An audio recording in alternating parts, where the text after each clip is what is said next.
मुझे लगता है कि मेरा शरीर एक पिंजरे या बोतल जैसा है जिसमें एक बड़ा शक्तिशाली सिंह कैद है और वह जन्मों जन्मों से सोया हुआ था, लेकिन आपके छेड़ने से वह जाग गया है। वह भूखा है और पिंजरे से मुक्त होने के लिए बड़ा बेचैन। दिन में अनेक बार वह बौखलाकर हुंकार मारता है, गर्जन करता है और ऊपर की ओर उछलता है। उसकी हुंकार गर्जन व ऊपर की ओर उछलने के धक्के से मेरा रोआ रोआ कँप जाता है और माथे व सिर का ऊपरी हिस्सा ऊर्जा से फटने लगता है। इसके बाद मैं एक अजीब नशे व मस्ती में डूब जाता हूँ। फिर वह सिंह जरा शांत होकर कसमसाता, चहलकदमी करता व गुर्राता रहता है और फिर कीर्तन में या आपके स्मरण से वह मस्त होकर नाचता भी है। अनुकंपा करके समझाएं कि यह क्या हो रहा है, पूछा है योग चिन्मय ने। शुभ हो रहा है, जैसा होना चाहिए वैसा हो रहा है। इससे भयभीत मत होना, इसे होने देना, इसके साथ सहयोग करना। एक अनूठी प्रक्रिया शुरू हुई है जिसका अंतिम परिणाम मुक्ति है। हम निश्चित ही शरीर में कैद हैं। सिंह पिंजरे में बंद है, बहुत समय से बंद है, इसलिए सिंह भूल ही गया है अपनी गर्जना को। बहुत समय से बंद है और सिंह सोचने लगा है कि यह पिंजरा ही उसका घर है। इतना ही नहीं, सोचने लगा है कि मैं पिंजरा ही हूं। देहो अहम, मैं शरीर ही हूं।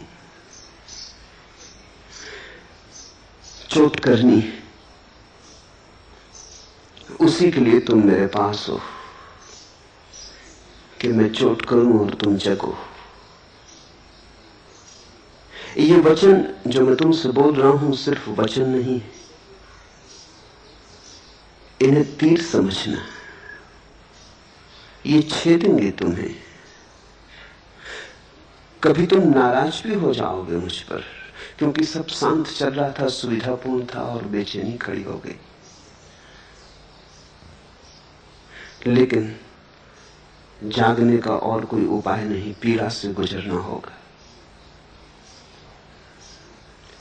जब भीतर की ऊर्जा उठेगी तो शरीर राजी नहीं होता उसे झेलने को। शरीर उसे झेलने को बना नहीं। शरीर की सामर्थ्य बड़ी छोटी है, ऊर्जा विराट है। जैसे कोई किसी छोटे आंगन में पूरे आकाश को बंद करना चाहे, तो जब ऊर्जा जगेगी तो शरीर में कई उत्पात शुरू होंगे। सिर फटेगा। कभी कभी तो ऐसा होता है कि पूर्ण ज्ञान के बाद भी शरीर में उत्पात जारी रहते हैं। ज्ञान की घटना के पहले तो बिल्कुल स्वाभाविक है, क्योंकि शरीर राजी नहीं है। जैसे जिस बिजली के तार में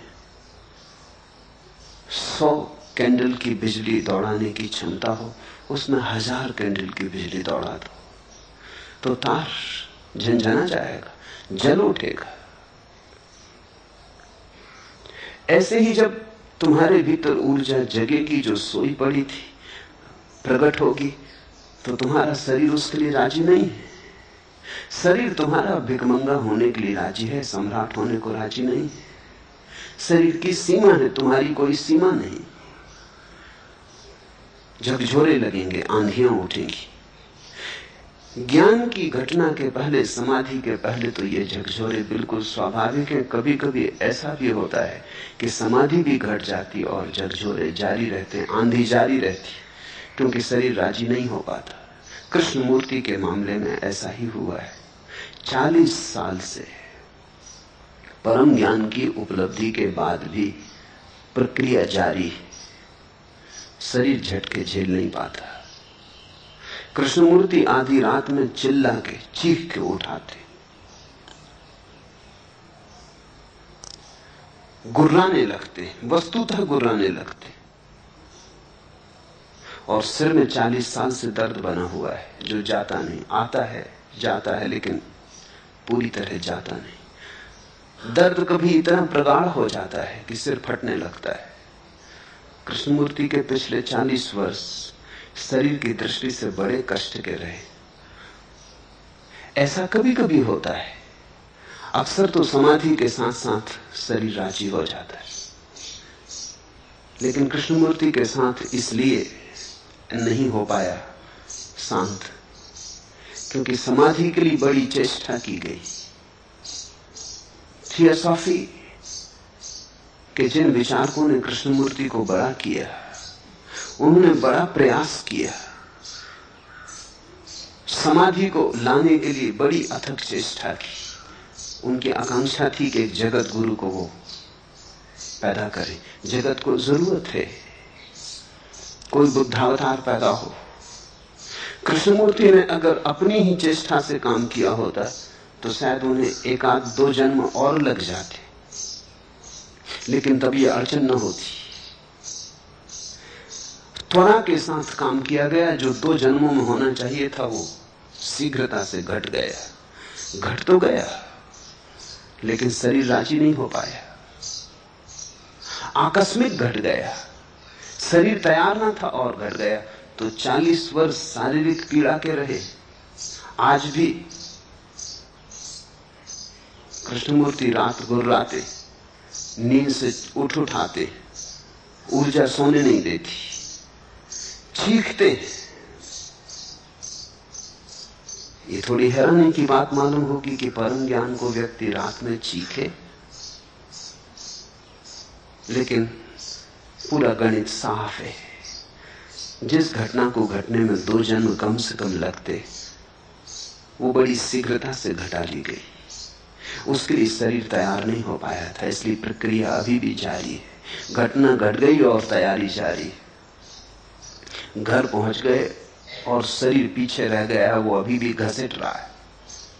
आत्मा घर पहुंच गई, शरीर घर नहीं पहुंचा है। वो जो घसटन है वो जारी है, उससे दर्द है, पीड़ा है। इससे घबराना मत।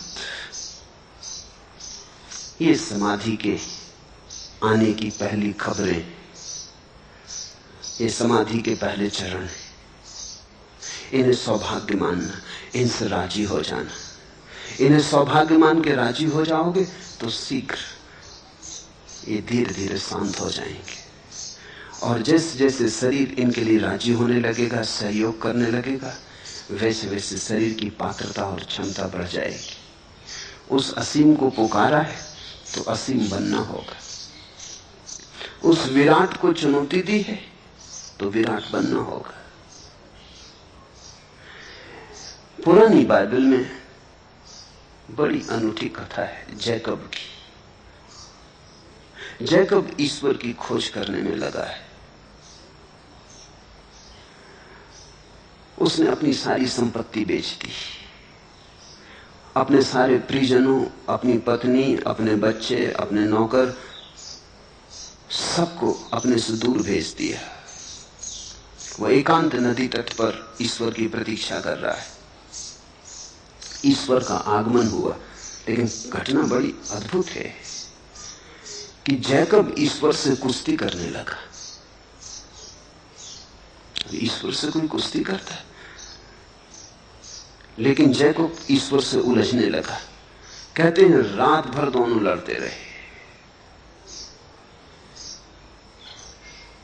सुबह होते होते, भोर होते होते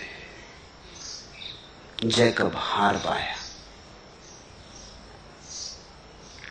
जब ईश्वर उसे जाने लगा तो जैकब ने ईश्वर के पैर पकड़ लिए और कहा, मुझे आशीर्वाद तो दे दो।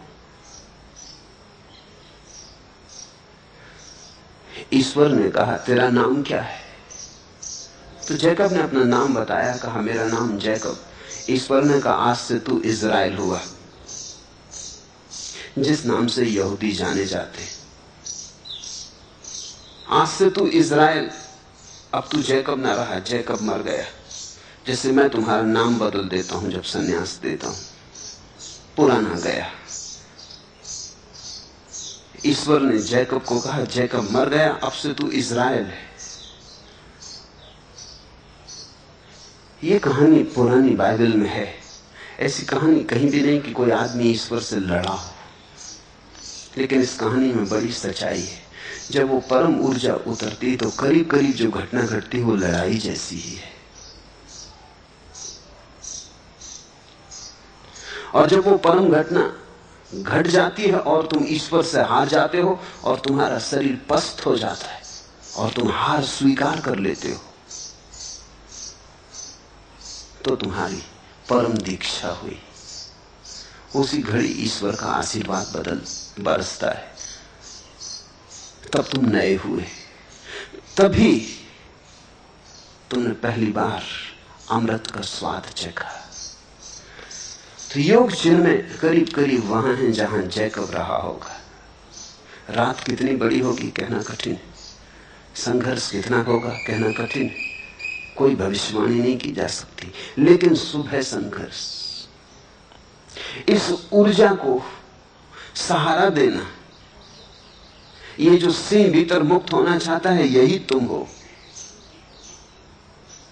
ये जो ऊर्जा उठना चाहती है सिर की तरफ, काम केंद्र से सहस्त्रार की तरफ जाना चाहती, राह बनाना चाहती, यही तुम हो। ये जन्मों जन्मों से कुंडली मार के पड़ी थी, अब ये फन उठाना शुरू कर रही है। सौभाग्यशाली हो, धन्यभागी हो। इसी से परम आशीर्वाद के करीब आओगे, तुम्हारा वास्तविक रूपांतरण होगा। कृष्णमूर्ति ने अपने नोटबुक में लिखा है कि जब भी ये सिर फटता है और रात में सो नहीं पाता और चीख पुकार उठती है और कोई मेरे भीतर गुर्राता है, उसके बाद ही बड़े अनूठे अनुभव घटते हैं। उसके बाद ही बड़ी शांति उतरती, चारों तरफ वरदान की वर्षा होती, सब तरफ कमल ही कमल खिल जाते। ठीक वैसा ही चिन्मय को होना शुरू हुआ। अच्छा है।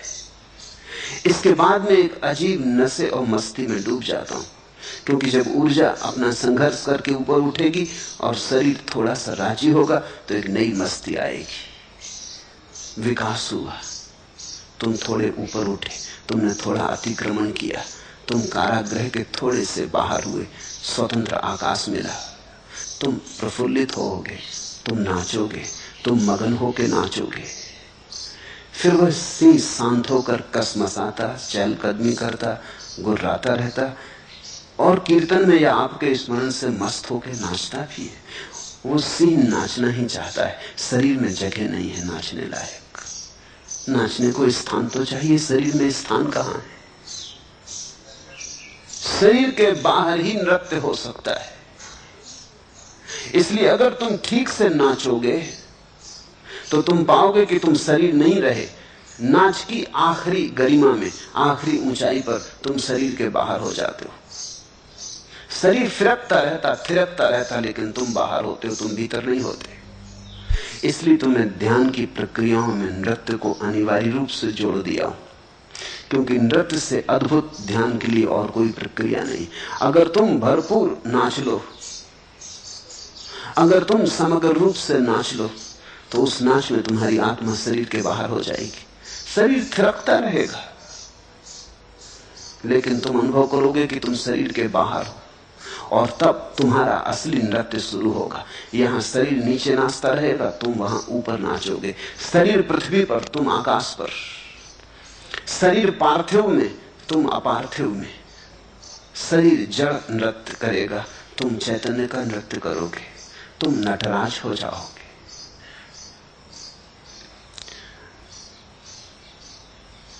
पूछा है समझाएं क्या हो रहा है? अनूठा हो रहा है, अद्भुत हो रहा है, अपूर्व हो रहा है।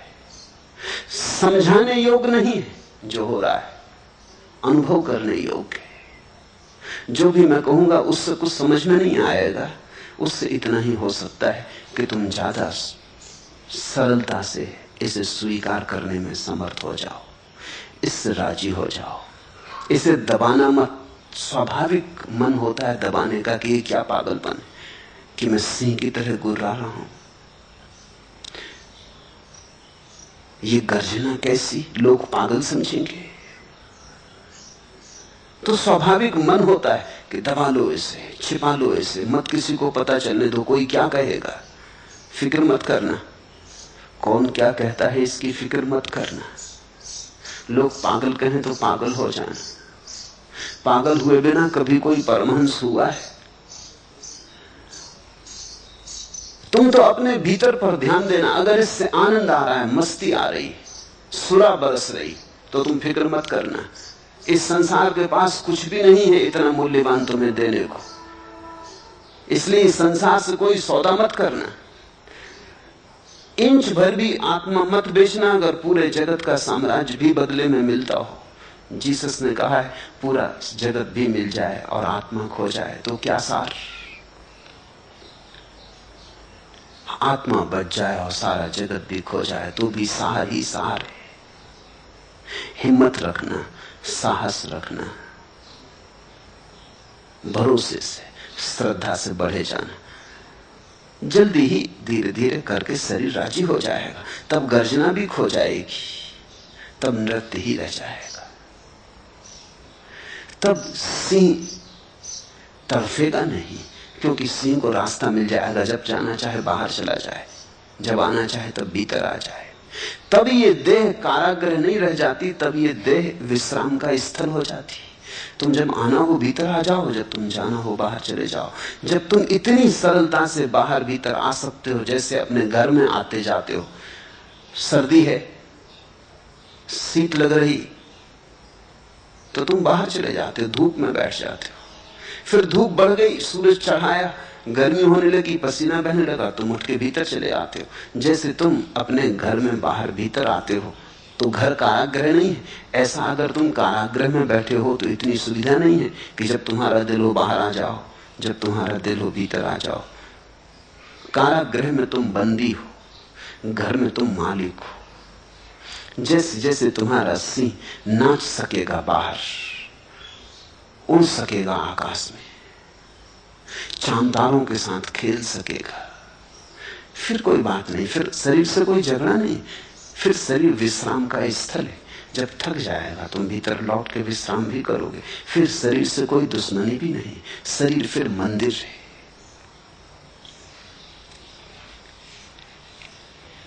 दूसरा प्रश्न,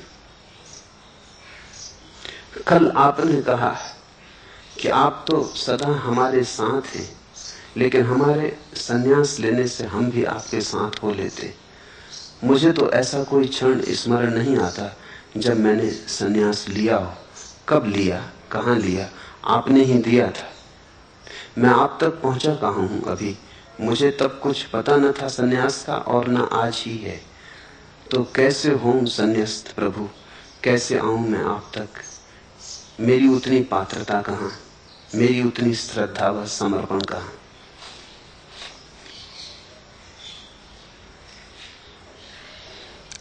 ऐसा भी बहुत बार हुआ है कि मैंने सन्यास उनको भी दिया है जिन्हें सन्यास का कोई भी पता नहीं। उन्हें भी सन्यास दिया है जो सन्यास लेने आए नहीं थे।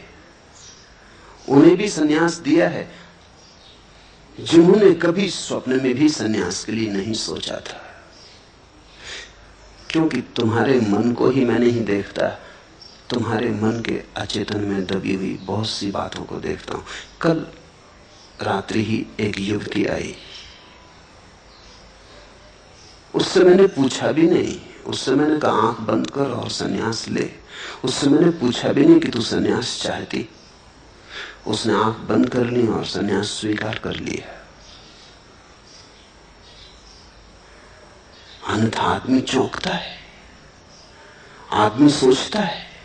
सन्यास लेना है तो महीनों सोचते हैं, कुछ लोग वर्षों सोचते हैं, कुछ तो सोचते सोचते मर गए और नहीं ले पाए।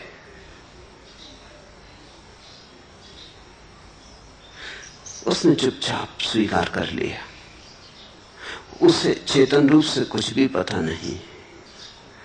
लेकिन हम नए थोड़ी हैं, हम अति प्राचीन हैं। वो युवती बहुत जन्मों से खोजती रही, ध्यान की उसके पास संपदा है। उस संपदा को देख के ही मैंने कहा कि तू डूब, आंख बंद कर। उससे मैंने कहा तुझसे मैं पूछूंगा नहीं कि तुझे संन्यास लेना या नहीं, पूछने की कोई जरूरत नहीं। ऐसा ही मैंने दयाल को भी संन्यास दिया था। दयाल का ये प्रश्न है, दयाल से पूछा नहीं, दयाल को पता भी नहीं। तुम्हें अपना ही पता कहां है, तुम कहां से आते हो पता नहीं, क्या क्या संचित संपदा लाते हो पता नहीं, क्या क्या तुमने किया है अनेक अनेक जन्मों में उसका तुम्हें पता नहीं, क्या क्या तुमने खोज लिया था, क्या क्या अधूरा रह गया है उसका तुम्हें कुछ पता नहीं। हर बार मौत आती है और तुमने जो किया था सब चौपट कर जाती। तुम में से बहुत ऐसे हैं जो बहुत बार संन्यास्त हो चुके, हर बार मौत आके चौपट कर गई और तुम्हारी इतनी स्मृति नहीं है कि तुम याद कर लो। ऐसा ही समझो कि तुम एक काम कर रहे थे, तुम एक चित्र बना रहे थे, अधूरा बना पाए थे कि मौत आ गई। बस मौत आ गई तो तुम भूल गए, फिर तुम जन्मे। फिर अगर तुम्हें वो अधूरी चित्र की सूचना भी मिल जाए, वो अधूरा चित्र भी तुम्हारे सामने ला के रख दिया जाए, तो भी तुम्हें याद नहीं आता, क्योंकि तुमने तो सोचा ही नहीं इस जन्म में कि मैं और चित्रकार। और अगर मैं तुमसे कहूं इसे पूरा कर लो, ये अधूरा पड़ा है, तुमने बड़ी आकांक्षा से बनाया था, तुमने बड़ी गहन अभीप्सा से रचा था, अब इसे पूरा कर लो। मौत बीच में आ गई थी, अधूरा छूट गया था। तुम कहोगे मुझे तो कुछ पता नहीं, आप पकड़ा देते हैं तूलिका तो ठीक है, लेकिन मुझे तूलिका पकड़ना भी नहीं आता।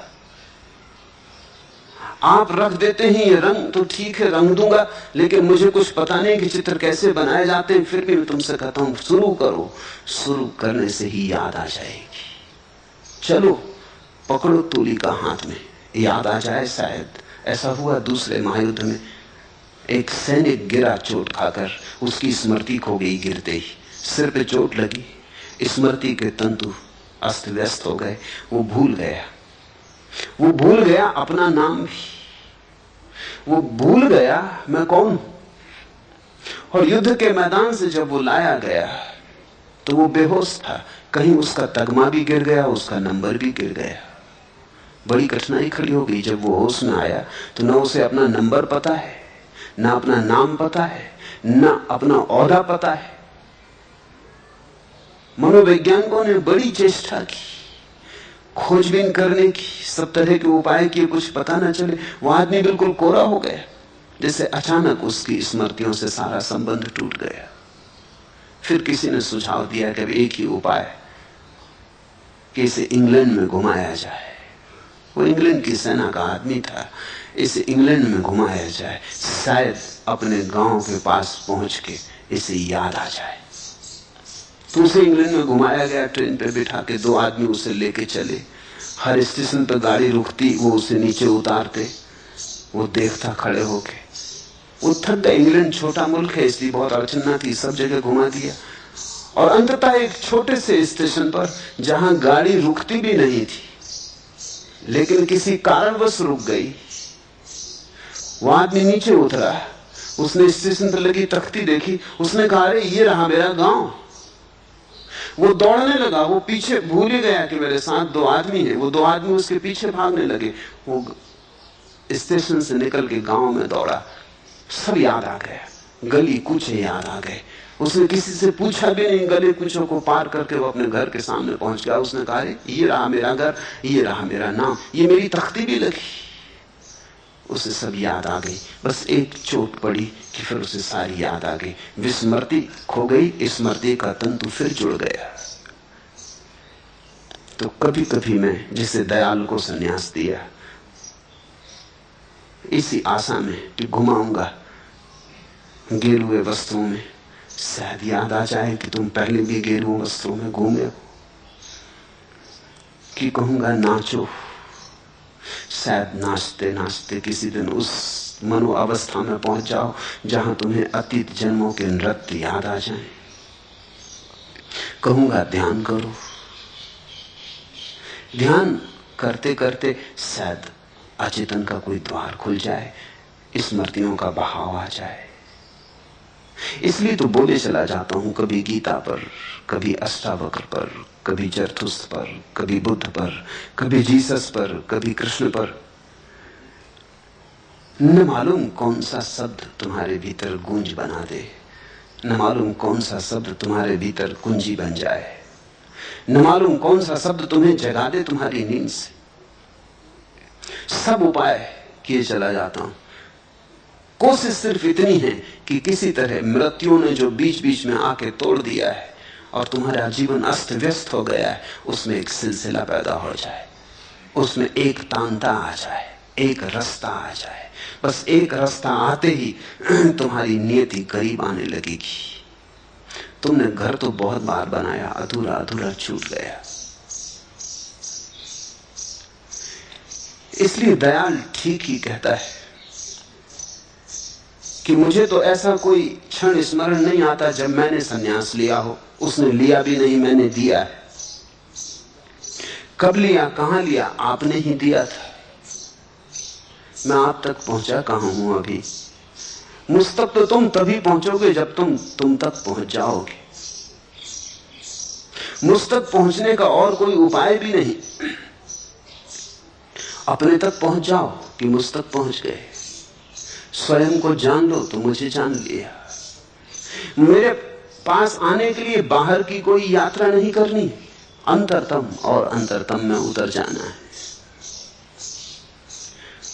न मुझे तब कुछ पता था सन्यास का, और न आज ही पता है। होगा, शीघ्र ही पता होगा। न तब पता था, न आज पता है, ये सच। लेकिन ये मनोदशा अच्छी कि तुम सोचते हो, जानते हो कि तुम्हें पता नहीं। दुर्भाग्य तो उनका है जिनको पता नहीं और सोचते हैं कि पता है। तुम तो ठीक स्थिति में हो। यही तो निर्दोष चित्त की बात है कि मुझे पता नहीं। तो तुम खाली हो, तो तुम्हें भरा जा सकता है। कुछ हैं जिन्हें कुछ भी पता नहीं है और बहुत है उनकी संख्या, लेकिन सोचते हैं उन्हें पता है। इसी भ्रांति के कारण पता हो सकता है उससे भी वंचित रह जाते हैं। ज्ञान रोक लेता है ज्ञान तक जाने से। अगर तुम्हें पता है कि मैं अज्ञानी हूं तो तुम ठीक दिशा में हो। ऐसी निर्दोष चित्तता में ही ज्ञान की परम घटना घटती। जानना कि मैं नहीं जानता हूं, जानने की तरफ पहला कदम है। मेरी पात्रता कहां, मेरी उतनी श्रद्धा और समर्पण कहां? ये पात्र व्यक्ति के हृदय में ही भाव उठता है कि मेरी पात्रता कहां। अपात्र तो समझते हैं, हम जैसा सुपात्र कहां। ये विनम्र भाव ही तो पात्रता है कि मेरी पात्रता कहां, कि मेरा समर्पण कहां, कि मेरी श्रद्धा कहां। यही तो श्रद्धा की सूचना है। बीज मौजूद है, बस समय की प्रतीक्षा है। ठीक अनुकूल समय पर, ठीक अनुकूल ऋतु में अंकुरण होगा, क्रांति घटेगी। और ये यात्रा तो अनूठी यात्रा है। ये यात्रा तो अपरिचित अज्ञेय की यात्रा है। मुसलसल खामोशी की ये पर्दापोशी अबस है कि अब राजदां हो गए हम। सुकून खो दिया हमने तेरे जुनू में, तेरे गम में 16 बजा हो गए हम। हुए इस तरह खम जमानों के हाथों, कभी तीर थे अब कमा हो गए हम। न रहबर न कोई रफीके सफर है, ये किस रास्ते पर रवा हो गए हम। हमें बेखुदी में बड़ा लुत्फ आया कि गुम हो के मंजिल निसा हो गए हम। ये मंजिल ऐसी है कि खो के मिलती है। तुम जब तक हो तब तक नहीं मिलेगी, तुम खोए की मिलेगी। हमें बेखुदी में बड़ा लुत्फ आया, जहां तुम नहीं, जहां तुम्हारा अहंकार गया, जहां बेखुदी आई। हमें बेखुदी में बड़ा लुत्फ आया कि गुम होके मंजिल निसा हो गए हम, कि खोके और पहुंच गए। ये रास्ता मिटने का रास्ता है। तो अगर तुम्हें लगता है मेरी समर्पण की पात्रता कहां, मिटना शुरू हो गए, बेखुदी आने लगी। अगर तुम्हें लगता है कि मेरी श्रद्धा कहां, तो बेखुदी आने लगी, तुम मिटने लगे। संन्यास यही है कि तुम मिट जाओ ताकि परमात्मा हो सके। न रहबर न कोई रफीके सफर है। ये तो बड़ी अकेले की यात्रा है। न कोई रहबर न रफीके सफर है, न कोई साथी है, न कोई मार्गदर्शक है। अंततः तो गुरु भी छूट जाता है, क्योंकि वहां इतनी जगह भी कहां। प्रेम गली अति सांकरी, तामे दो न समा है। वहां इतनी जगह कहां कि तीन बन सके, दो भी नहीं बनते। तो शिष्य हो, गुरु हो, परमात्मा हो, तो तीन हो गए। वहां तो दो भी नहीं बनते, तो वहां गुरु भी छूट जाता है, वहां तुम भी छूट जाते, वहां परमात्मा ही बचता है। न रहबर न कोई रफीके सफर है। ये किस रास्ते पर रवा हो गए हो। संन्यास तो बड़ी अनजानी यात्रा है, बड़ी हिम्मत, बड़े साहस की यात्रा है। जो अनजान में उतरने का जोखिम ले सकते हैं उनकी। ये होशियारों, हिसाब लगाने वालों का काम नहीं। ये कोई गणित नहीं है, ये तो प्रेम की छलांग है।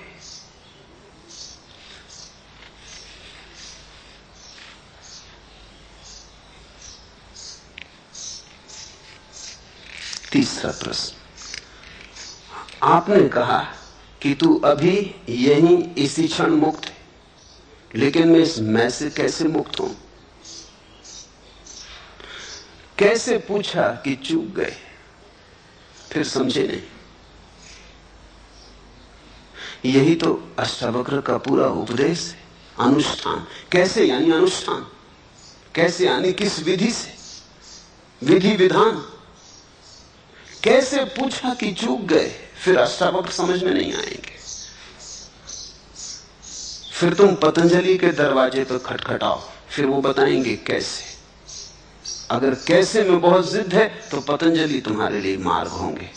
वो तुम्हें बहुत सा बताएंगे कि करो यम नियम संयम प्राणायाम प्रत्याहार धारणा ध्यान समाधि। वो इतना फैलाएंगे कि तुम भी कहोगे महाराज थोड़ा कम, कोई सरल तरकीब बता दे। ये तो बहुत बड़ा हो गया, इसमें तो जन्मों लग जाएंगे। अधिक योगी तो यम ही साधते रहते हैं, नियम तक भी नहीं पहुंच पाते। अधिक योगी तो आसन ही साधते साधते मर जाते हैं। कहां धारणा, कहां ध्यान। आसन ही इतने हैं, और आसन की ही साधना पूरी हो जाए तो कठिन मालूम होती। बहुत खोज करने वाले ज्यादा से ज्यादा धारणा तक पहुंच पाते हैं, और घटना तो समाधि में घटेगी। और समाधि को भी पतंजलि दो में बांट दे, सविकल्प समाधि, निर्विकल्प समाधि। वो बांटते चले जाते हैं, सीढ़ियां बनाते चले जाते। वो जमीन से लेकर आकाश तक सीढ़ियां लगा देते। अगर तुम्हें कैसे में रुचि है, अनुष्ठान में, तो फिर तुम पतंजलि से पूछो। हालांकि आखिर में पतंजलि भी कहते हैं कि अब सब छोड़ो, बहुत हो गया करना। मगर कुछ लोग हैं जो बिना किए नहीं छोड़ सकते, तो करना पड़ेगा। ऐसा ही समझो कि छोटा बच्चा है, घर में शोरगुल मचाता है, उदम करता है। तुम कहते हो बैठ शांत, तो वो बैठ भी जाता है, तो भी उबलता है। हाथ पैर उसके कप रहे हैं, सिर हिला रहा है, वो कुछ करना चाहता है, उसके पास ऊर्जा है। ये कोई ढंग नहीं है उसको बिठाने का, ये तो खतरा है, इसमें तो विस्फोट होगा, इसमें तो वो कुछ ना कुछ करेगा। बेहतर तो ये है उससे कहो कि जा दौड़ के जरा घर के 7 चक्कर लगा, फिर वो खुद ही हाँपते हुए आके शांत बैठ जाएगा। फिर तुम्हें कहना ना पड़ेगा शांत हो जाए। उसी कुर्सी पे शांत होकर बैठ जाएगा जिस पे पहले शांत नहीं बैठ पाता था। पतंजलि उनके लिए है जो सीधे शांत नहीं हो सकते। वो कहते हैं 7 चक्कर लगाओ,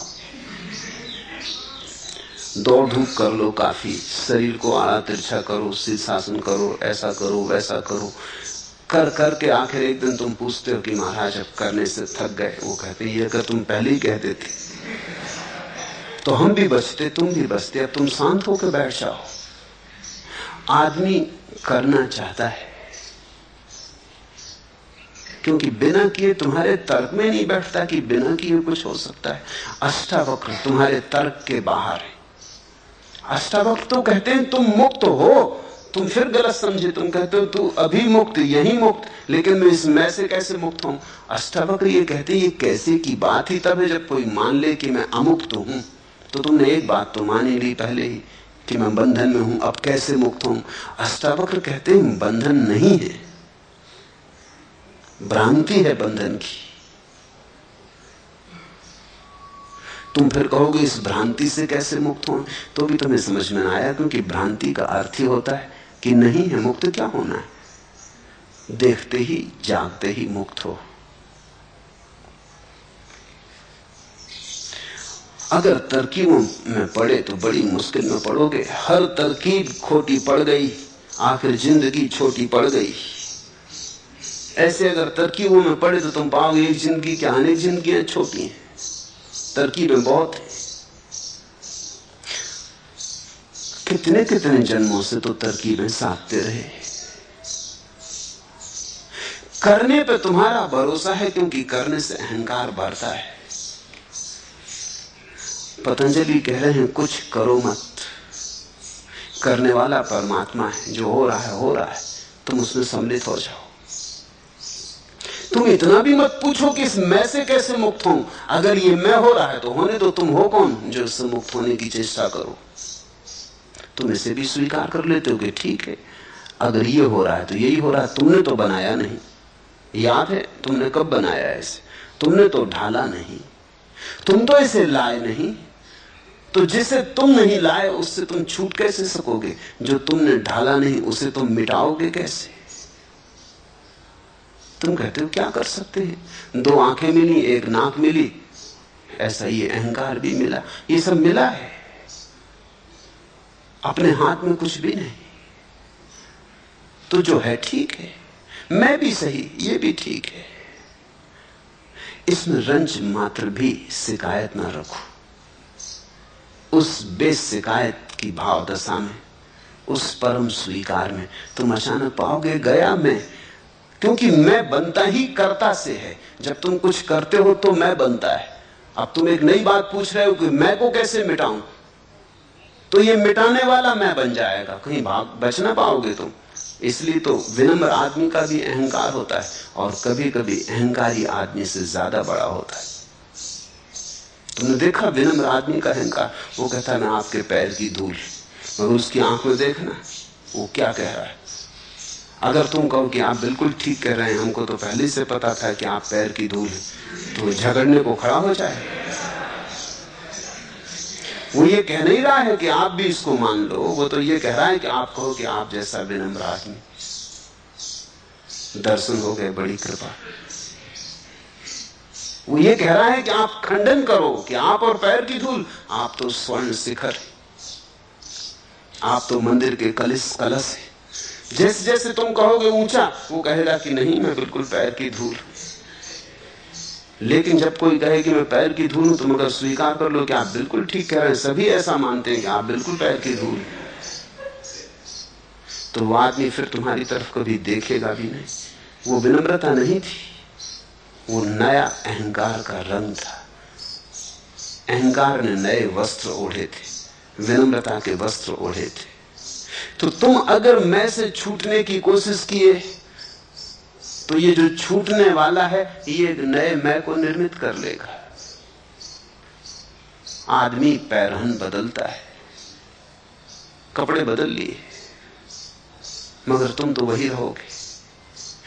अष्टावक्र की बात समझने की कोशिश करो, जल्दी मत करो कि क्या करें, कैसे अहंकार से छुटकारा हो। करने की जल्दी मत करो, थोड़ा समझने के लिए विश्राम लो। अष्टावक्र ये कह रहे हैं कि मैं बनता कैसे है ये समझ लो। करने से बनता है, चेष्टा से बनता है, यत्न से बनता है, सफलता से बनता है। तो तुम जहां भी यत्न करोगे वहीं बन जाएगा। तो फिर एक बात साफ हो गई कि अगर अहंकार से मुक्त होना है तो यत्न मत करो, चेष्टा मत करो, जो है उसे वैसा ही स्वीकार कर लो। उसी स्वीकार में तुम पाओगे अहंकार ऐसे मिट गया जैसे कभी था ही नहीं, क्योंकि उसको जो ऊर्जा देने वाला तत्व था वो खिसक गया, बुनियाद गिर गई, भवन ज्यादा देर ना खड़ा रहेगा। और अगर कर्ता का भाव गिर जाए तो जीवन की सारी बीमारियां गिर जाती हैं, अन्यथा जीवन में बड़े जाल। धन की दौड़ भी कर्ता की दौड़ है, पद की दौड़ भी कर्ता की दौड़ है, प्रतिष्ठा की दौड़ भी कर्ता की दौड़ है। तुम दुनिया को कुछ करके दिखाना चाहते हो। मेरे पास कई लोग आ जाते हैं, वो कहते हैं कि ऐसा कुछ मार्ग दें कि दुनिया में कुछ करके दिखा जाए। क्या करके दिखाना चाहते हो? कि नहीं, वो कहते हैं कि नाम रह जाए, हम तो चले जाएंगे लेकिन नाम रह जाए। नाम रहने से क्या प्रयोजन है? तुम्हारे नाम में और किसी की कोई उत्सुकता नहीं सिवाय तुम्हारे। जब तुम ही चले गए कौन फिक्र करता है? जब तुम ही ना बचोगे तो तुम्हारा नाम क्या खाक बचेगा?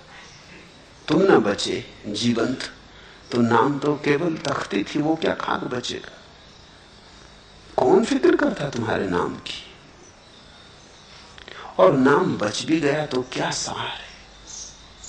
किन्हीं किताबों में दबा पड़ा रहेगा, तड़फेगा वह। सिकंदर का नाम है, नेपोलियन का नाम है, क्या सार है? नहीं, लेकिन हमें बचपन से ये रोग सिखाए गए, बचपन से ये कहा गया कुछ करके मरना, बिना करे मत मर जाना। अच्छा हो तो अच्छा, नहीं तो बुरा करके मरना, लेकिन नाम छोड़ जाना। लोग कहते हैं बदनाम हुए तो क्या, कुछ नाम तो होगा ही। अगर ठीक रास्ता ना मिले तो उल्टे रास्ते से कुछ करना, लेकिन नाम छोड़ के जाना। लोग ऐसे दीवाने हैं कि पहाड़ जाते हैं तो पत्थर पे नाम खोद आते, पुराना किला देखने जाते हैं तो दीवारों पे नाम लिखाते। और जो आदमी नाम लिख रहा है वो ये भी नहीं देखता कि दूसरे नाम पहुंच के लिख रहा है। तुम्हारा नाम कोई दूसरा पहुंच के लिख जाएगा, तुम दूसरे का पहुंच के लिख रहे हो। दूसरों के लिखे उनके ऊपर तुम अपना लिख रहे हो और मोटे अक्षरों में, कोई और आके उससे मोटे अक्षरों में लिख जाएगा। किस पागलपन में पड़े हो? अलबेले अरमानों ने सपनों के बुने हैं जाल कई, एक चमक लेकर उठे हैं जज्बाते पामाल कई। रूप की मस्ती, प्यार का नशा, नाम की अजमत, जर का गुरूर, धरती पर इंसान के लिए है फैले माया जाल कई। अपनी अपनी किस्मत है और अपनी अपनी फितरत है, खुशियों से पामाल कई हैं, गम से माला माल कई। इंसानों का काल पड़ा है, वक्त कड़ा है दुनिया पर, ऐसे कड़े का वक्त पड़े थे, यूं तो पड़े हैं काल कई। दिल की दौलत कम मिलती है, दौलत तो मिलती है बहुत। दिल उनके मुफलिस थे, हमने देखे अहले माल कई। कितने मंजर पिना है मधोसी की गहराई में, होश का आलम एक मगर मधोसी के पाताल कई। कितने मंजर पिना है मधोसी की गहराई में। ये जो हमारी मूर्छा है, इसमें कितने दृश्य छिपे हैं, दृश्य के बाद दृश्य, पर्दे के पीछे पर्दे, कहानियों के पीछे कहानियां। ये जो हमारी मूर्छा है, इसमें कितने पाताल छिपे, धन के, पद के, प्रतिष्ठा के, सपनों के जाल बिछे।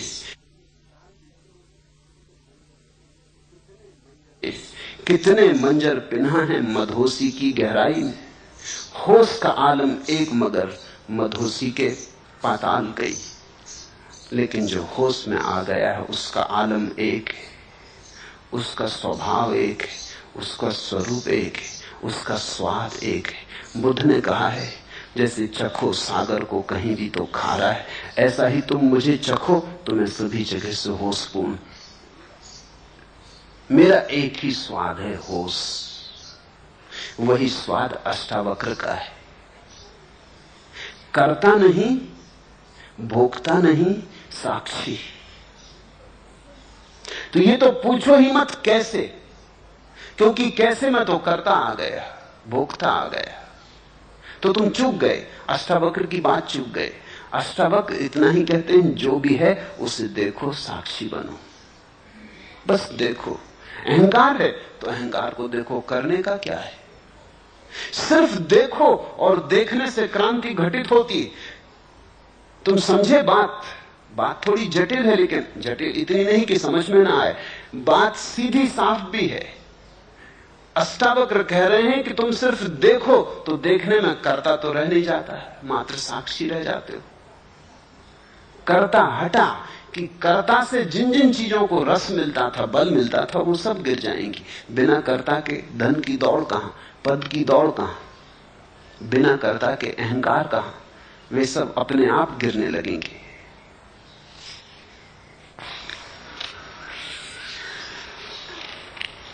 एक बात साध लो, साक्षी, शेष कुछ भी करने को नहीं, शेष सब अपने से हो जाएगा। शेष सदा होता ही रहा है, तुम नाह के बीच बीच में खड़े हो जाते। मैंने सुना है एक हाथी एक पुल पर से गुजरता था, हाथी का वजन पुल कपने लगा, एक मक्खी उसकी सूंड पे बैठी थी। जब दोनों उस पार हो गए तो मक्खी ने कहा, बेटा हमने पुल को बिल्कुल हिला दिया। हाथी ने कहा, देवी मुझे तेरा पता ही ना था जब तक तू बोली ना थी कि तू भी है।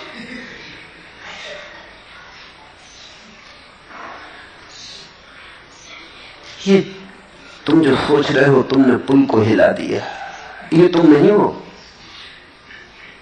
ये जीवन ऊर्जा है। तुम तो मक्खी की तरह हो जो जीवन ऊर्जा पर बैठे कहते, बेटी बेटा देखो कैसा हिला दिया। ये अहंकार तो सिर्फ तुम्हारे ऊपर बैठा, तुम्हारी जो अनंत ऊर्जा है उससे सब कुछ हो रहा है। वो परमात्मा की ऊर्जा, उसमें तुम्हारा कुछ लेना देना नहीं। वही तुम में श्वास लेता, वही तुम में जागता, वही तुम में सोता, तुम बीच में ही अकड़ ले लेते हो। इतना जरूर है कि तुम जब अकड़ लेते हो तो वो बाधा नहीं डालता। हाथी ने तो कम से कम बाधा डाली। हाथी ने कहा कि देवी मुझे पता ही ना था कि तू भी मेरे ऊपर बैठी। इतना तो कम से कम हाथी ने कहा। परमात्मा इतना भी नहीं कहता। परमात्मा परम मौन है। तुम अकड़ते हो तो अकड़ लेने देता है, तुम उसके कर्तव्य पर अपना दावा करते हो तो कर लेने देता है।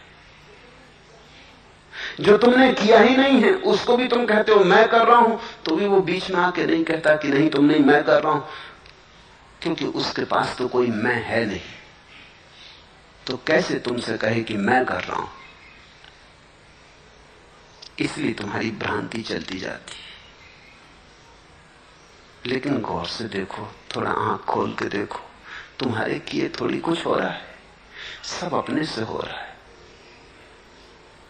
यही नियति का अपूर्व सिद्धांत है, भाग्य का अपूर्व सिद्धांत है कि सब अपने से हो रहा है। गलत लोगों ने उसके गलत अर्थ ले लिए, गलत लोगों की भूल। अन्यथा भाग्य का इतना ही अर्थ है कि भाग्य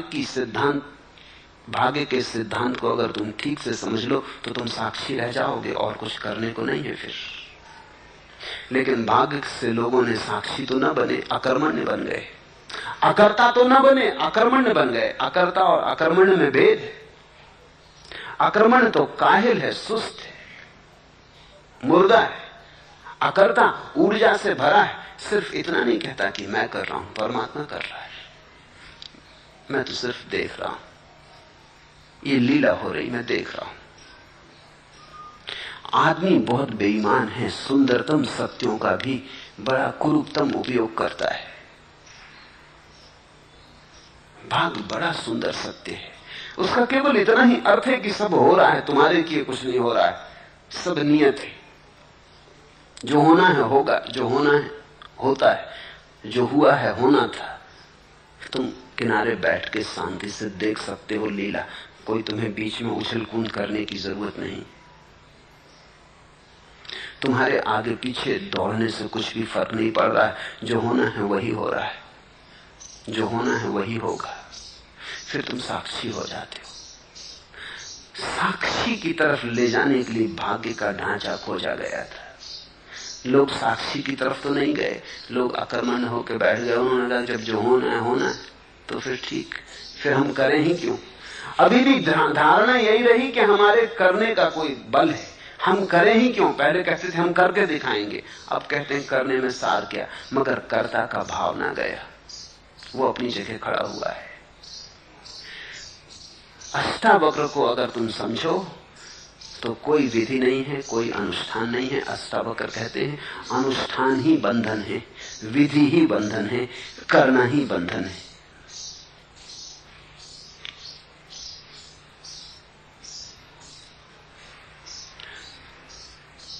पांचवा प्रश्न, आपकी अनुकंपा से आकाश देख पाता हूं, प्रकाश के अनुभव भी होते हैं और भीतर के बहाव के साथ भी एक हो पाता हूं, लेकिन जब काम वासना पकड़ती है तब उसमें भी उतना ही डूबना चाहता हूं जितना ध्यान में।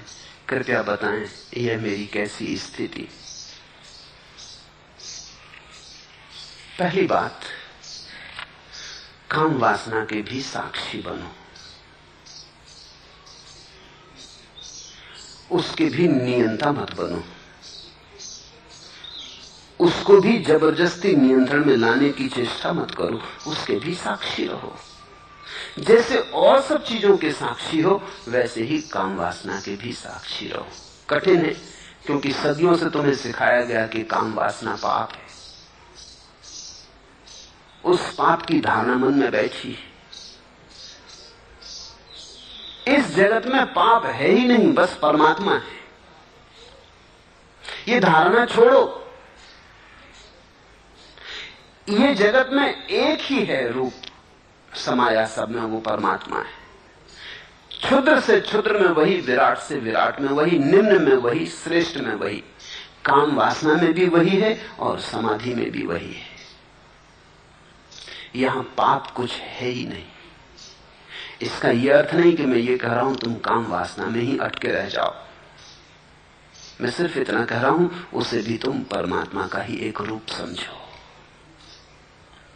और भी रूप है, शायद काम वासना पहली सीढ़ी है उसके रूप की। थोड़ा सा स्वाद समाधि का काम वासना में फलित होता है, इसलिए इतना रस है। जब और बड़ी समाधि घटने लगेगी तो वो रस अपने से खो जाएगा। जिन मित्र ने पूछा है कि ध्यान में लीन होता हूं, भीतर के बहाव के साथ एक हो पाता हूं, काम वासना पकड़ती तब उसमें भी उतना ही डूबना चाहता हूं। डूबो, रोकने की कोई जरूरत नहीं है। बस डूबते डूबते साक्षी बने रहना, देखते रहना कि डुबकी लग रही, देखते रहना कि काम वासना ने घेरा। असल में काम वासना शब्द ही निंदा ले आता है मन में। ऐसा कहना परमात्मा के एक ढंग ने घेरा, ये परमात्मा की ऊर्जा ने घेरा, ये परमात्मा की प्रकृति ने घेरा, परमात्मा की माया ने घेरा। लेकिन काम वासना शब्द का उपयोग करते ही पुराने सहयोग संबंध शब्द के साथ गलत है। ऐसा लगता है पाप हुआ, साक्षी रहना मुश्किल हो जाता है। या तो मूर्छित हो जाओ और या नियंता हो जाओ। साक्षी होना ना तो मूर्छित होना है और ना नियंता होना है, दोनों के मध्य में खड़ा होना। एक तरफ गिरो कुआं, एक तरफ गिरो खाई, बीच में रह जाओ तो सधे, तो समाधि। ये दोनों आसान है। काम वासना में मूर्छित हो जाना बिल्कुल आसान है, बिल्कुल भूल जाना कि क्या हो रहा है, नशे में हो जाना आसान है। काम वासना को नियंत्रण कर लेना, जबरदस्ती रोक लेना, संभाल लेना, वो भी आसान है। मगर दोनों में ही तुम चूक रहे हो। व्यभिचारी भी चूक रहा है, ब्रह्मचारी भी चूक रहा है। वास्तविक ब्रह्मचर्य तो तब घटित होता है जब तुम दोनों के मध्य में खड़े हो, जब तुम सिर्फ देख रहे हो। तब तुम पाओगे कि काम वासना भी शरीर में ही उठी और शरीर में ही गूंजी, मन में थोड़ी छाया पड़ी और विदा हो गई। तुम तो दूर खड़े रहे, तुम में कैसी काम वासना, तुम में वासना हो ही कैसे सकती है? तुम तो दृष्टा मात्र हो।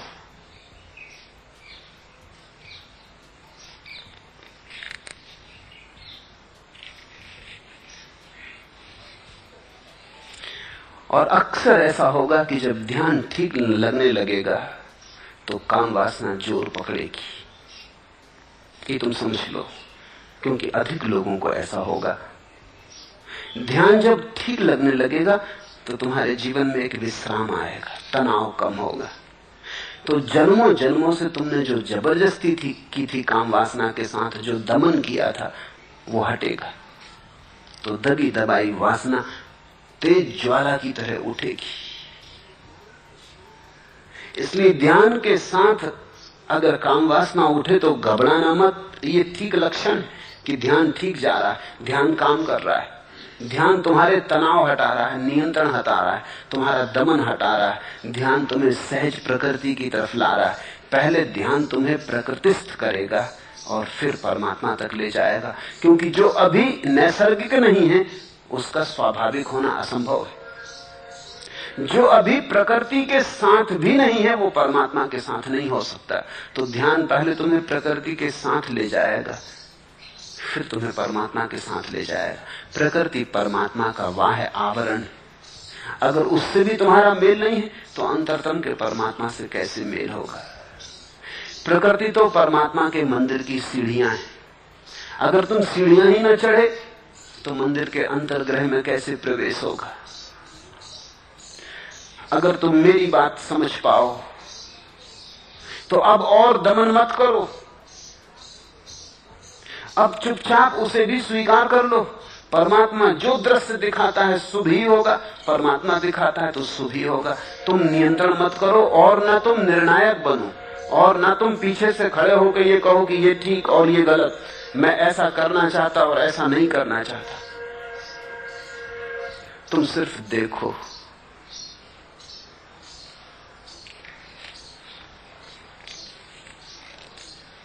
उम्र ढलती जा रही, समय अरमा भी पिघलती जा रही, रफ्ता रफ्ता आग बुझती जा रही, शौक रमते जा रहे हैं, सैल थमते जा रहे हैं, राग थमता जा रहा है, खामोशी का रंग जमता जा रहा है, आग बुझती जा रही। ठीक हो रहा है, लेकिन इसके पहले कि आग बुझे आखिरी लपट उठेगी। तुम चिकित्सकों से पूछो, मरने के पहले आदमी थोड़ी देर को बिल्कुल स्वस्थ हो जाता है, सब बीमारियां खो जाती। जो मुर्दे की तरह बिस्तर पर पड़ा था उठ के बैठ जाता है, आंख खोल देता है, ताजा मालूम पड़ता है। मरने के थोड़ी देर पहले सब बीमारियां खो जाती, क्योंकि जीवन आखिरी छलांग लेता है, ऊर्जा जीवन की फिर से उठती है। तुमने देखा दिया बुझने के पहले आखिरी भभक से जलता है, इसके पहले कि आखिरी तेल चुक जाए आखिरी बूंद तेल की पी के भभक उठता है, वो आखिरी भभक है। सुबह होने के पहले रात देखा कैसी अंधेरी हो जाती, वो आखिरी भभक है। ऐसे ही ध्यान में भी जब तुम गहरे उतरोगे तो तुम पाओगे आग जब बुझने के करीब आने लगती तो आखिरी भभक, काम ऊर्जा भी उठेगी।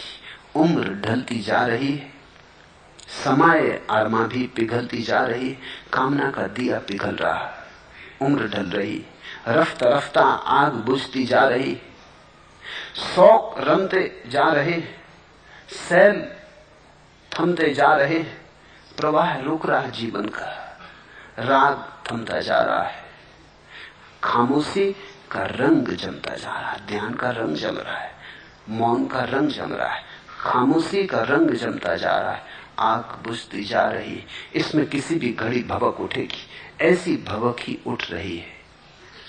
उसे देख लो, उसे दबा मत देना, अन्यथा फिर तुम्हारे भीतर सर जाएगी। छुटकारा होने के करीब है, तुम उसे दबा मत लेना, अन्यथा फिर बंधन शुरू हो जाए। जो दबाया गया है वो फिर निकलेगा, जिसके साथ तुमने जबरदस्ती की है वो फिर आएगा। जाने ही दो, निकल ही जाने दो, बह जाने दो, होने दो भवक कितनी ही बड़ी। तुम शांत भाव से देखते रहो, तुम्हारे ध्यान में कुछ बाधा नहीं पड़ती इससे, तुम साक्षी बने रहो।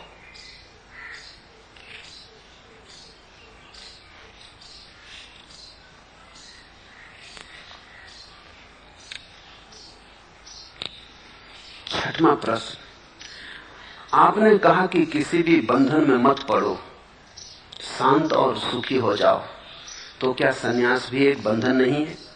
और क्या विधि उपाय व प्रक्रिया भी बंधन नहीं है? कृपया समझाएं।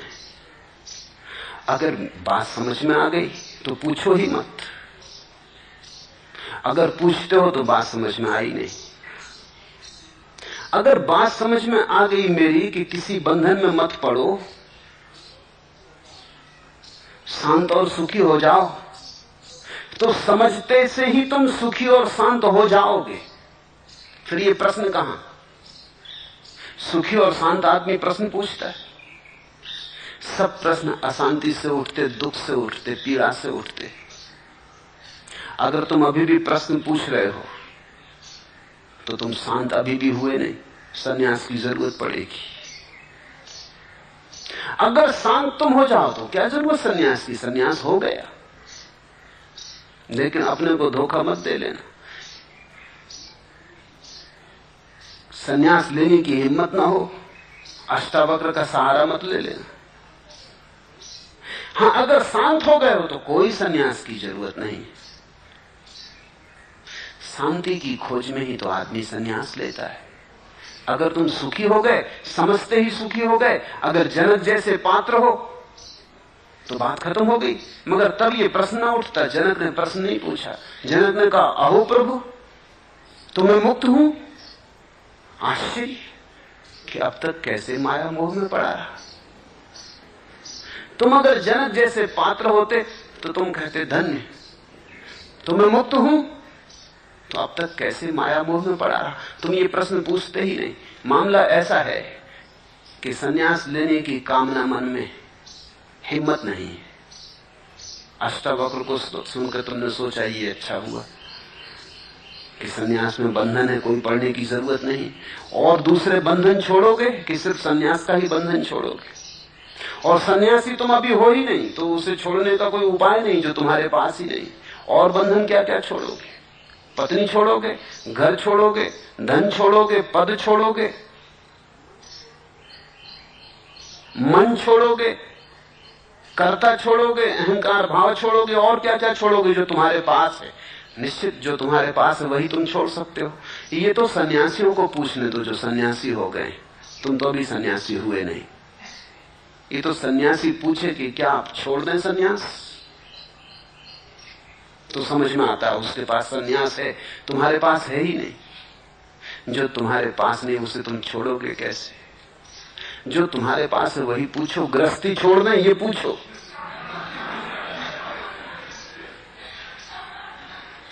अष्टावक्र की पूरी बात सुनकर तुमको इतना ही समझ में आया कि सन्यास बंधन है और कोई चीज बंधन है? आदमी चालाक है, मन बेईमान है। मन बड़े हिसाब में रहता है। वो देखता आपने मतलब की बात निकाल लो, इसलिए तो बहुत ही अच्छा हुआ, झंझट से बचे। डरे डरे लेने की सोच रहे थे, ये अष्टावक्र अच्छे मिल गए रास्ते पर। इन्होंने खूब समझा दिया, ठीक समझा दिया। अब कभी भूल के सन्यास न लेंगे। अष्टावक्र से कुछ और सीखोगे। लोग मेरे पास आ जाते, वो कहते हैं अब ध्यान छोड़ दें, क्योंकि अष्टावक्र कहते हैं ध्यान में बंधन है। धन छोड़ोगे,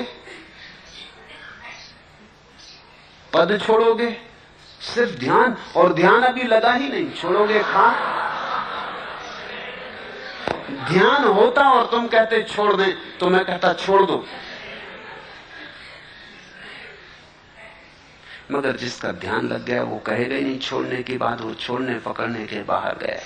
वो अष्टावक्र को समझ लेगा, आनंदित होगा, गदगद होगा। वो कहेगा ठीक, बिल्कुल बात यही तो है। ध्यान में ध्यान ही तो छूटता है,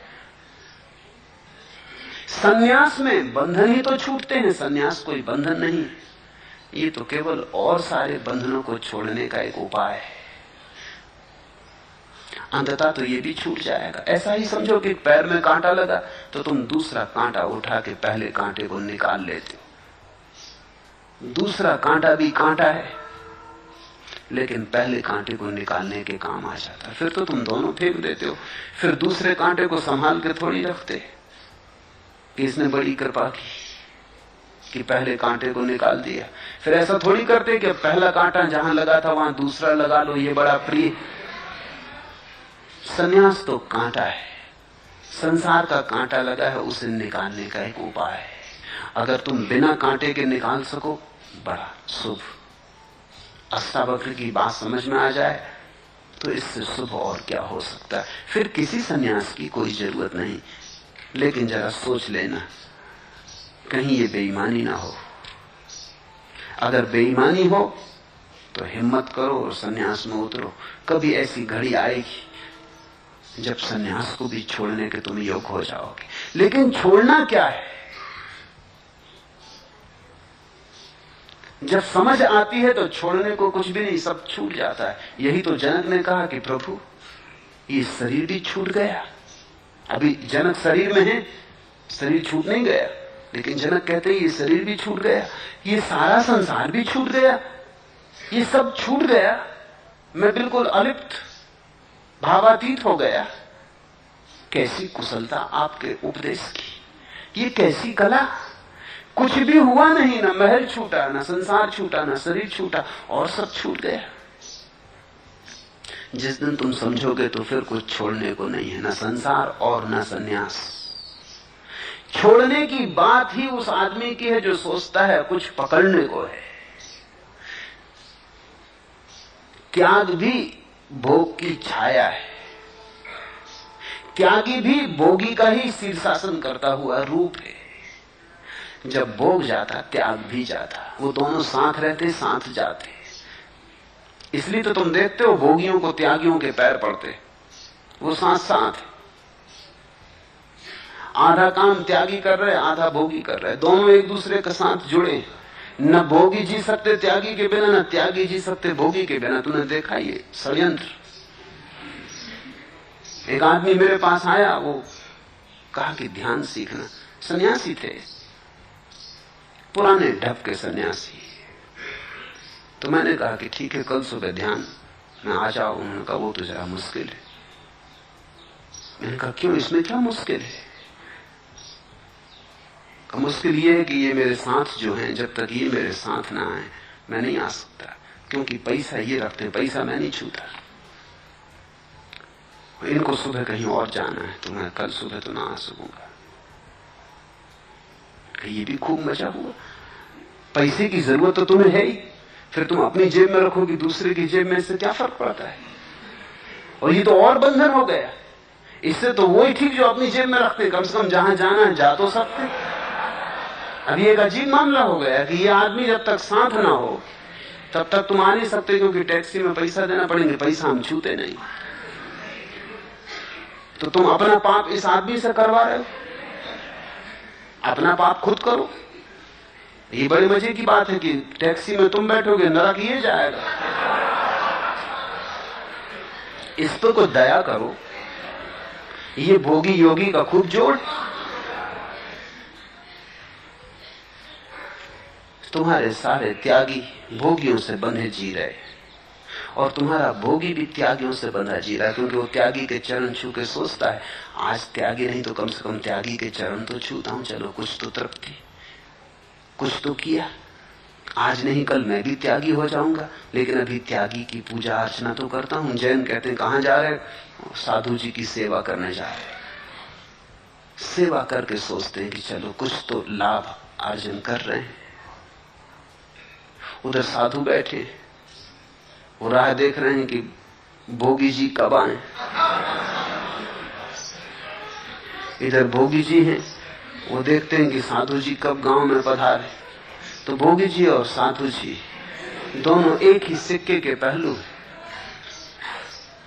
तुम जरा सोचो, अगर भोगी साधुओं के पास जाना बंद कर दें, कितने साधु वहां बैठे रहेंगे?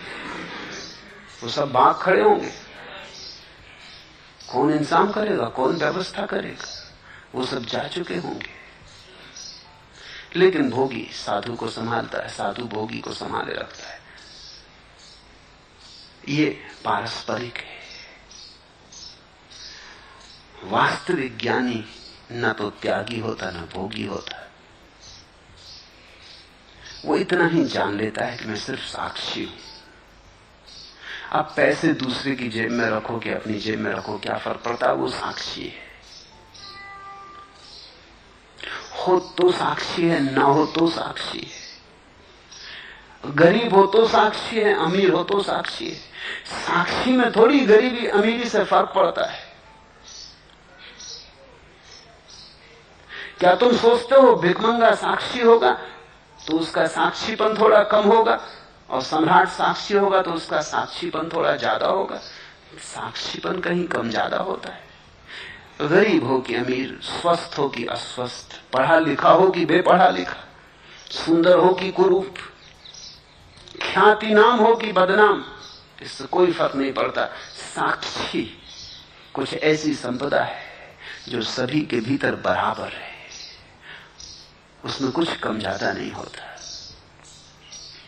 हर स्थिति के हम साक्षी हो सकते हैं, सफलता के, विफलता के, सम्मान के, अपमान के। साक्षी बनो, इतना ही अष्टावक्र का कहना है। लेकिन अगर पाओ कि कठिन है साक्षी बनना, और अभी तो विधि का उपयोग करना होगा, तो विधि का उपयोग करो, घबराओ मत।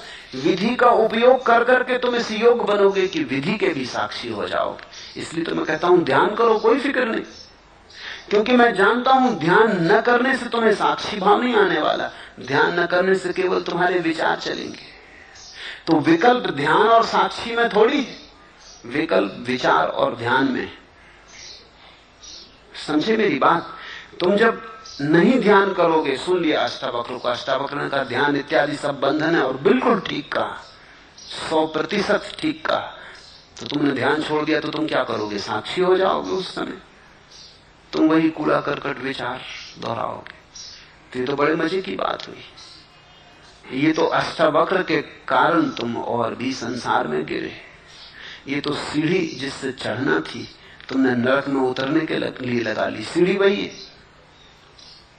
मैं तुमसे कहता हूं ध्यान करो, क्योंकि अभी तुम्हारे सामने विकल्प ध्यान और विचार इसका है। अभी साक्षी का तो तुम्हारे सामने विकल्प नहीं है। हाँ, जब ध्यान कर करके विचार समाप्त हो जाएगा तब एक नया विकल्प आएगा कि अब चुनना है साक्षी या ध्यान। तब साक्षी चुनना और ध्यान को भी छोड़ देना। अभी अगर तुमने तय किया कि संन्यास नहीं लेना है तो तुम संसारी रहोगे। अभी विकल्प संन्यास और संसार में।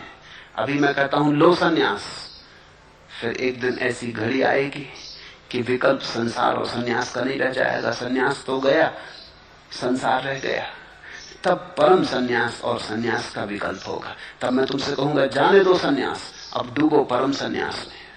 हाँ, अगर तुम क्षण भर में जनक जैसे जा सकते हो तो मैं बाधा देने वाला नहीं। तुम सुखी हो जाओ, सुखी भाव। न हो पाओ तो इसमें कोई और निर्णय करेगा नहीं, तुम ही निर्णय करना कि अगर सुखी नहीं हो पा रहे तो फिर कुछ करना जरूरी है।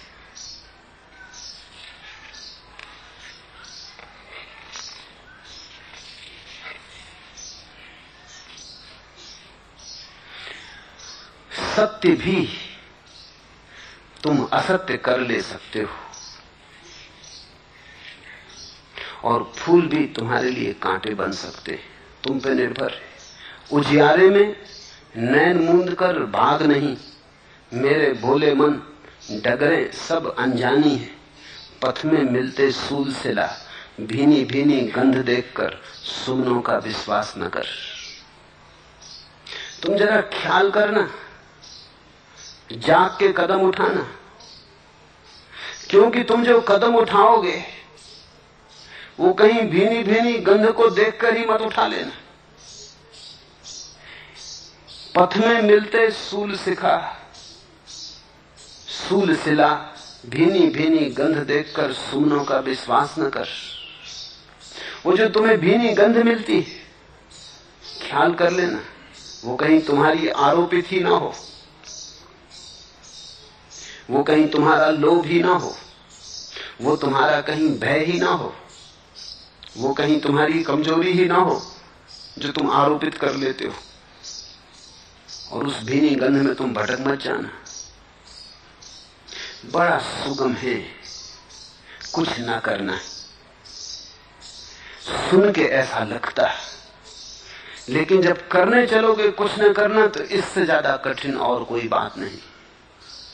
सुन के तो साक्षी की बात कितनी सरल लगती कि कुछ नहीं करना, सिर्फ देखना है। जब करने चलोगे तब पाओगे अरे ये तो बड़ी दुस्तर है। ऐसा करना कि अपनी घड़ी को लेके बैठ जाना। सेकंड का कांटा 1 मिनट में चक्कर लगा लेता है।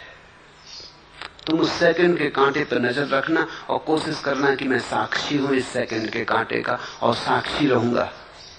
तुम पाओगे 2-4 सेकंड चले गया साक्षी, कोई दूसरा विचार आ गया, भूल ही गए। फिर झटका लगेगा कि अरे ये कांटा तो आगे सरक गया। फिर 2-4 सेकंड साक्षी रहे, फिर भूल गए। 1 मिनट पूरे होने में तुम 2-4-10 डुबकियां खाओगे। 1 मिनट भी साक्षी नहीं रह सकते हो, तो अभी साक्षी का तो सवाल ही नहीं। अभी तो तुम विचार और ध्यान में चुनो, फिर धीरे धीरे ध्यान और साक्षी में चुनाव करना संभव हो जाएगा।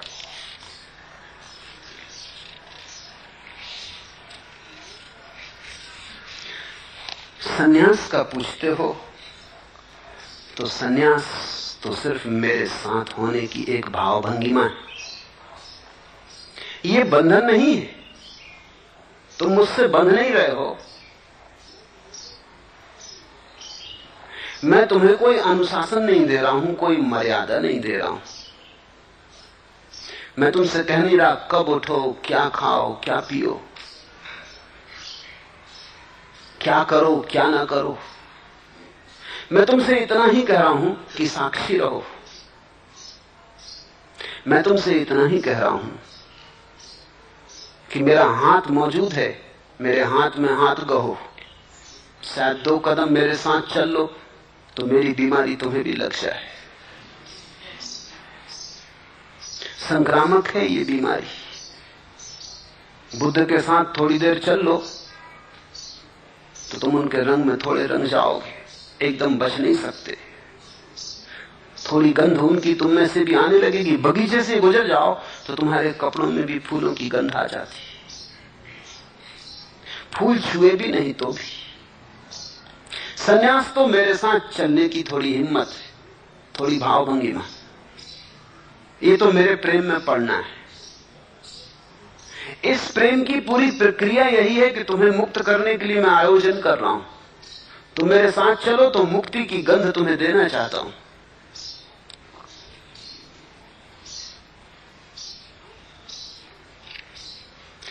सांस का पुतला हूं मैं, जरा से बंधा हूं और मरण को दे दिया गया हूं।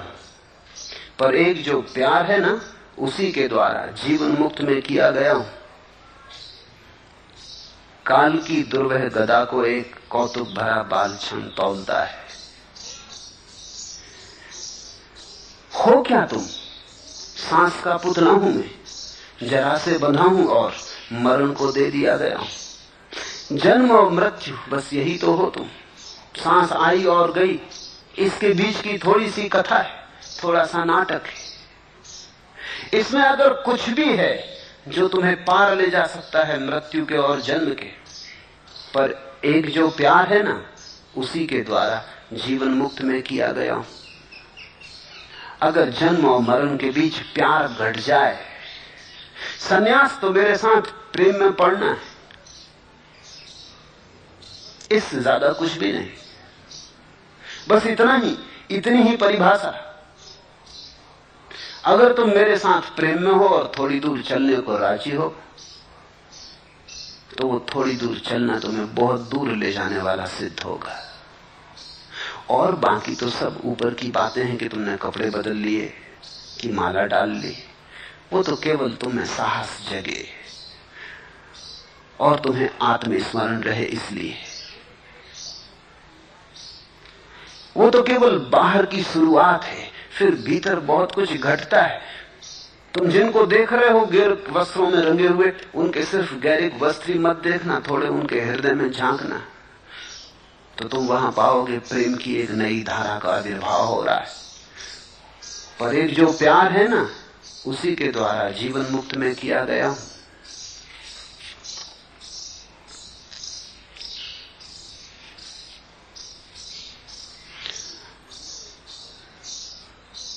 मुझे गिरने तो तुम्हारे ऊपर। अभी तुम अगर पाषाण भी हो तो फिक्र मत करो, ये जलधार तुम्हारे पाषाण को काट डालेगी। किरण जब मुझ पर झरी, मैंने कहा मैं वज्र कठोर हूं, पत्थर सनातन। किरण बोली भला ऐसा, तुम्ही को खोजती थी मैं, तुम्ही से मंदिर गढ़ूंगी, तुम्हारे अंतःकरण से तेज की प्रतिमा उकेरूंगी। स्तब्ध मुझको किरण ने अनुराग से दुलरा लिया। किरण जब मुझ पर झरी, मैंने कहा मैं वज्र कठोर हूं, पत्थर सनातन। तुम भी यही मुझसे कहते हो कि नहीं, आप हमें बदल ना पाएंगे, कि हम पत्थर हैं बहुत प्राचीन, कि न बदलने की हमने कसम खा ली। लेकिन मैं तुमसे कहता हूं, किरण बोली भला ऐसा, तुम्ही को तो खोजती थी मैं, तुम्ही से मंदिर गढ़ूंगी, तुम्हारे अंतःकरण से तेज की प्रतिमा उकेरूंगी। स्तब्ध मुझको किरण ने अनुराग से दुलरा लिया। ये गैरिक वस्त्र तो केवल मेरे प्रेम की सूचना है, तुम्हारे प्रेम की मेरे तरफ, मेरे प्रेम की तुम्हारी तरफ। ये तो एक गठबंधन है।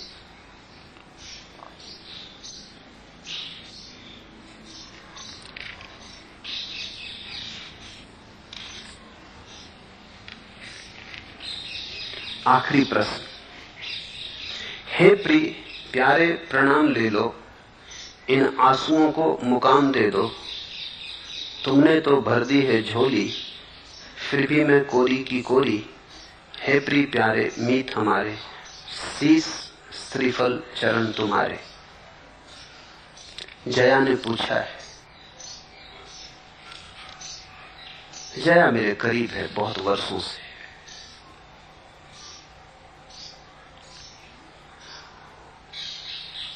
ठीक मीरा जैसा हृदय है उसके पास, वैसा ही गीत है दबा उसके हृदय में, वैसा ही नृत्य है उसके हृदय में दबा। जब प्रकट होगा, जब वो अपनी महिमा में प्रकट होगी, तो एक दूसरी मीरा प्रकट होगी। ठीक समय की प्रतीक्षा है। कभी भी किरण उतरेगी और अंधकार कटेगा। और हिम्मतवर है,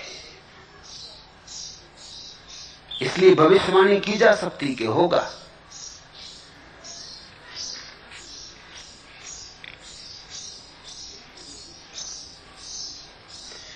किंतु नहीं क्या यही धुंध है सदावर्त, जिसमें निरंतर तुम्हारी करुणा बटती रहती है दिनयाम। कभी झांक जाने वाली छाया ही अंतिम भाषा संभव नाम। करुणाधाम बीज मंत्र यह, सार सूत्र यह, गहराई का एक यही परिमाण। हमारा यही प्रणाम।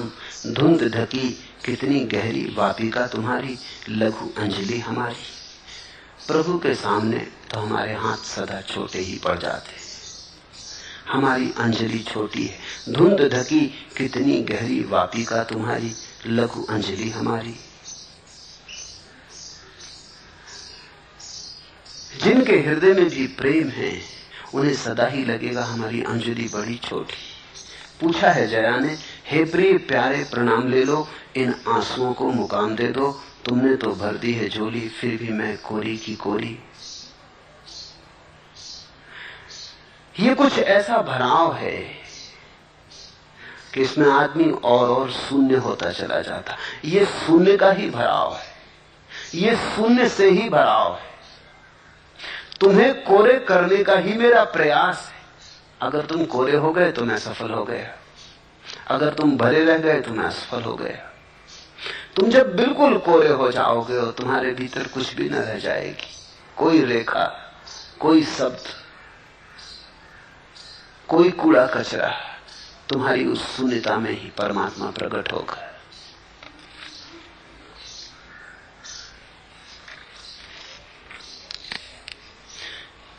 जया से कहूंगा, जा आत्मा जा, कन्या वधू का उसकी अनुगा, वह महाशून्य ही अब तेरा पथ, वह महाशून्य ही अब तेरा पथ। लक्ष्य अन्न जल पावक, लक्ष्य अन्न जल पालक पति, आलोक धर्म तुझको वह एकमात्र सरसाएगा। ओ आत्मारी तू गई वरी, ओ संप्रक्ता ओ परिणीता, महाशून्य के साथ भावने तेरी रची गई, महाशून्य के साथ भावरे तेरी रची गई। ये रिक्त होना, ये कोरा होता जाना, महाशून्य के साथ भावरों का रच जाना है। नाचते उस शून्य के महाभाव को प्रकट करते, गुनगुनाते मस्त खोते जाना है। होते जाने का एक ही उपाय है, खोते जाना है। यहां तुम पूरे शून्य हुए कि वहां परमात्मा पूरी तरह उतरा। तुम ही बाधा हो, इसलिए घबराओ मत। कोरे हो गए तो सब हो गया। महाराष्ट्र में कथा है कि एक नाथ ने निवृत्तिनाथ को पत्र लिखा, कोरा कागज, कुछ लिखा नहीं। निवृत्तिनाथ ने बड़े गौर से पढ़ा, कोरा कागज, पढ़ने को वहां कुछ था भी नहीं। खूब पढ़ा, बार बार पढ़ा, फिर पढ़ा। पास मुक्ताबाई बैठी थी, फिर उसे दिया, फिर उसने पढ़ा। उसके तो आंसू बहने लगे, वो तो गदगद हो गई। और लोग मौजूद थे, वो कहने लगे ये बड़ा पागलपन हुआ। पहले तो एक नाथ पागल कि कोरा कागज भेजा, चिट्ठी कुछ लिखा तो हो। फिर ये निवृत्तिनाथ पागल कि पढ़ रहा है, एक बार ही नहीं बार बार पढ़ रहा है। फिर हद मजा कि ये मुक्ताबाई, ये गदगद होके आंसू बहने लगे।